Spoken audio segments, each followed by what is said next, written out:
So I do welcome you, and we're particularly interested to have an opportunity to look at what's happening with SNAP, the Supplemental Nutrition Assistance Program, formerly known as food stamps, and what has happened in the past. So we're going to have both historical and contemporary perspectives today. And we welcome Triada Stampas, who is the director of government, the senior director of government relations at the Food Bank for New York City. It was a great day for advocacy in New York City when Triada left being director of investigations unit at the city council and came to work full-time on food advocacy issues at the food bank. And I think probably half the people in this room are indebted to you in one way or another for information, for policy guidance, and we're excited to get an update on what's really happening with SNAP.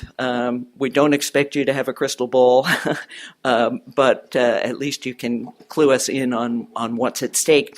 And then we're also very happy to have Maggie Dickinson with us, and Maggie is a cultural anthropologist and a doctoral student at the CUNY Grad Center. She's working on a dissertation on hunger and food assistance in New York City. Is that accurate with the New York City focus? And has written on food in Occupy Wall Street and has published, and on, I didn't write the title down, but is it Making Space, Place, and Race? Something about New York City's war on graffiti. So Maggie brings an interesting perspective. If you didn't see her op-ed piece in the Huffington Post, I hope she'll share some of those insights with us this morning, and then you'll go right home and download it. It looks at New York City as a test case for what will happen if the cuts to able-bodied adults without dependents go through in the current SNAP negotiations. And then I'm going to be the third presenter today, and I'm going to talk to you about earlier attacks on SNAP and how we recovered from them, and what they can teach us about the current assault on SNAP. And since I'm going to be presenting, I've asked Ashley Raffalo, who is our superb administrative coordinator, to be the timekeeper. And we'll take 15 minutes apiece, and she'll give us a 5-minute warning as well as a at the end. And I want to just say that I'm very happy to see the co-founder of the center in the back. There's Nick Freudenberg, and he joins me in welcoming you. Thank you, Jan. So, this story is probably familiar in some or all of the details that I'm about to go over. And what may not be familiar is what SNAP means in terms of food insecurity and in terms of this, and specifically in terms of New York City's meal gap. This concept of a meal gap is the translation of the financial resources that food insecure households would need to afford an adequate food secure diet translated into a number of meals. And this is a metric that Feeding America developed at the behest of Howard Buffett and his foundation, because as a very wealthy person who invests a lot in anti-hunger efforts, he was continually perplexed and stymied by the language that anti-hunger groups use. When it's in dollars, the dollars are either too big or too little to really resonate with people. When you're dealing with food banks, they like to talk in pounds. People don't really get pounds of food. It's not a meaningful number. I can tell you that our food bank's been around for 30 years. Our founder, Kathy Goldman, is sitting right there. We've, in that time, distributed more than 1 billion pounds of food. I have no idea what that means. So meals is something that people can relate to. Meals people get. Everybody eats meals is the unit that we eat. And right now in New York City, and frankly the numbers probably shifted since the start of this month, but as of the latest numbers, New York City had a meal gap of 235 million. So that is the number of meals that food insecure families fall short of in New York City in a year. That's the number that emergency food providers kind of go after and try to supplement and try to replace. And we fall short. In a given year, we fall about 100 million meals short collectively.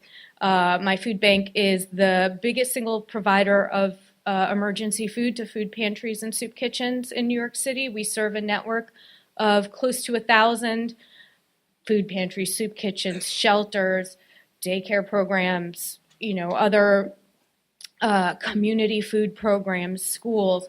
And we don't get that far. Add in everybody else who plugs in food into the emergency food system, and like I said, we still fall about 100 million meals short a year. That's the environment that the cuts to SNAP that have just taken place in. That's the environment that additional cuts to SNAP in Farm Bill negotiations are being discussed. So we're starting at a place where the emergency food system isn't filling the need. We know that. More than 60% of food pantries and soup kitchens in New York City reported food shortages before a single benefit dollar was cut. More than 40% of New York City's SNAP population was accessing emergency food before a single benefit dollar was cut. 75% of emergency food participants who receive SNAP report their benefits are gone by the third week of the month. And frankly, that's an improvement. 5 years ago, before benefits were temporarily increased, that number was 84%. So we went from only 16% of SNAP recipients who get emergency food getting beyond the third week of the month to 25% with this benefit boost. Small, but meaningful. That's now gone. So we're in an environment where emergency food falls short, SNAP benefits fall short. New York City is a really expensive city, and people, struggle to make do with what they can. We do a public opinion poll every year that asks New Yorkers about whether they're having difficulty affording food. Last year, among low-income households with children, so we're talking about households earning $25,000 or less, 70% reported difficulty affording food. And what they reported as their coping mechanisms and coping strategies were substituting kind of more nutrient-dense food for less nutrient-dense food. So less protein, less dairy, more cereals and grains, and the cheaper staple products. 30% of those parents acknowledged that they were not buying as healthy a diet, providing as healthy a diet for their families as they knew they should and as they wanted to. And, I think about, so we contract with Marist College, their polling institute. And so I imagine getting that phone call, right? Some anonymous random person wants to ask you all sorts of personal questions about your ability to afford food. And 30% of those parents admit to this stranger that they're not providing the food that their families need. I think that's a big deal. And that's the environment that these SNAP cuts are taking place in, an environment where people are already sacrificing nutrition, an environment where people are already sacrificing meals, turning up to food pantries where often they get what they need, but often they don't. Food pantries and soup kitchens, on average, fall short of, our state has a 9-meal standard. When you show up at a food pantry, you're supposed to get 3 meals for 3 days for every member of your household. The average in New York City at a food pantry is 5.8, so just under 2/3. So there's rationing going on, and there's shortages. So people may not get a full complement. They may not get balanced nutrition. And even so, most clients at emergency food programs report that is their main source of protein.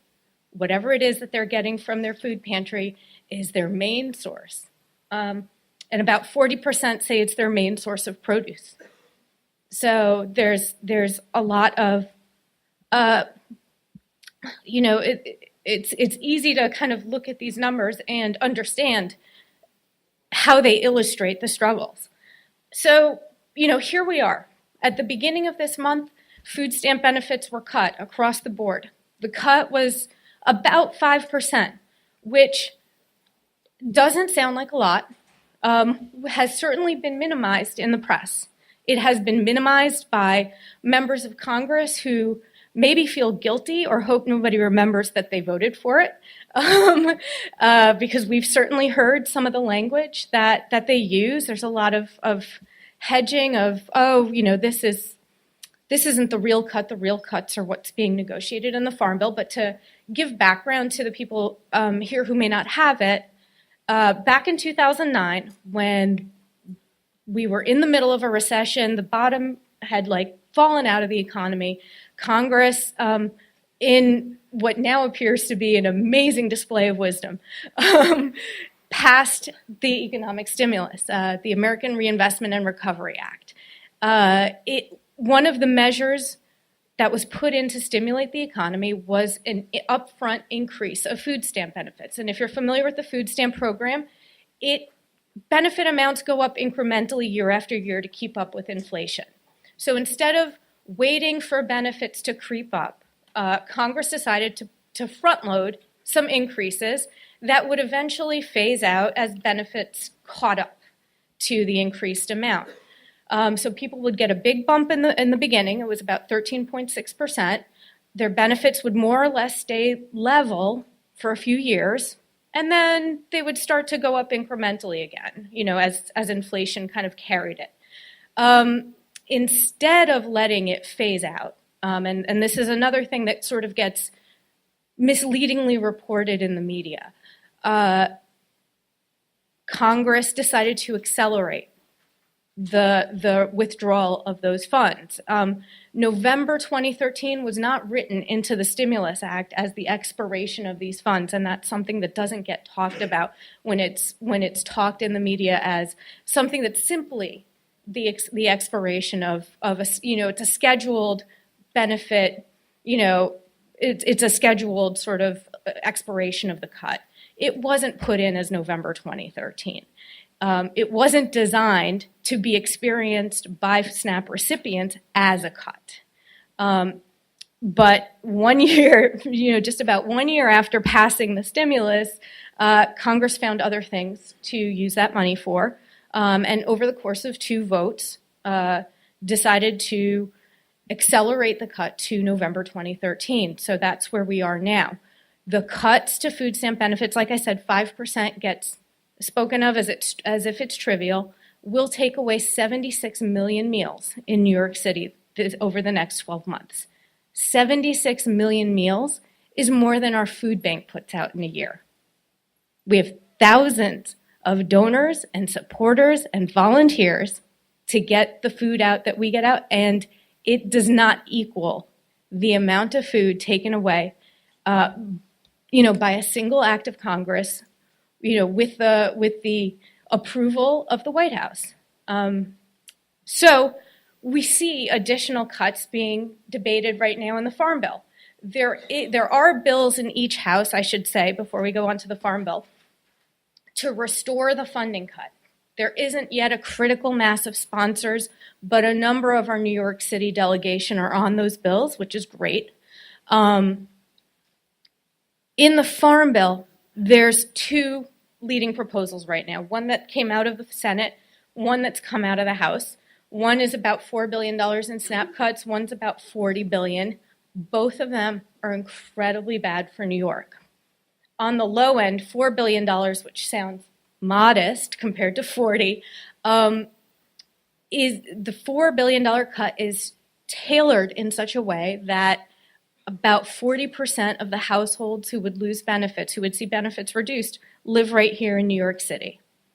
It is targeted to 14 states and the District of Columbia, who all coordinate and link their SNAP program with their low-income home energy assistance program.